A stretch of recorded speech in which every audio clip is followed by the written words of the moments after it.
ABC7 at noon. With us today, Wright Stanton from the El Paso Parks and Recreation, telling us about the event, their Halloween event coming up on Friday for kids of all ages. So thank you so much for being with us here on ABC7 at noon. And we want to mention you are Wright Stanton's son, also Wright Stanton. Yes, it is. There's two of us. So. All right. Well, thank you so much for being with us. So tell us, this almost seems like a very safe and also fun way for kids to celebrate Halloween this coming Friday. Yes, that's exactly what we want. Versus them walking around in the streets and unlit, not well lit areas, we want them to be able to have a nice place for them to go, have a great time, and have all the amenities that you would have during Halloween, but at a nice, safe location. All right, so tell us, what can kids expect on Friday night? Well, each of the centers that we have 16 recreation centers, and also I think we have 2 of the libraries that are also participating in the event, and they're going to be providing candy, of course. That's a big part of it. Yes, you cannot have Halloween without candy. Definitely, and that's the first thing they look for. But they're also going to have some carnival type events. We want them to have fun and participate and be active, and that's what our whole thing is this year with Parks and Rec, is getting the kids out, being active. So at each of the sites, you'll even find a jumping balloon, so we can get the kids out, get them to jump around in their costumes. Looks adorable.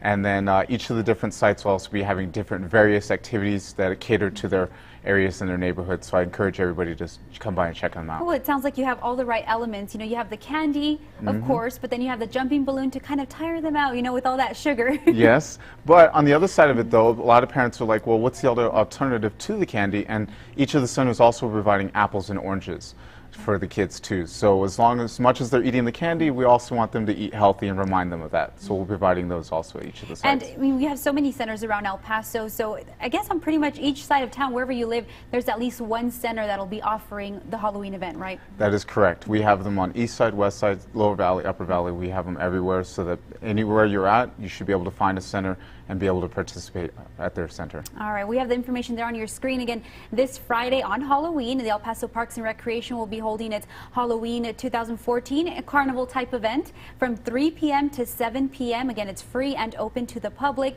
and their events will be held at more than 15 centers around town. And we have that list because it is too many to list on the screen right now. We do have a list of those locations on our website. If you just look for the links mentioned section, you will see El Paso Parks and Recreation Halloween.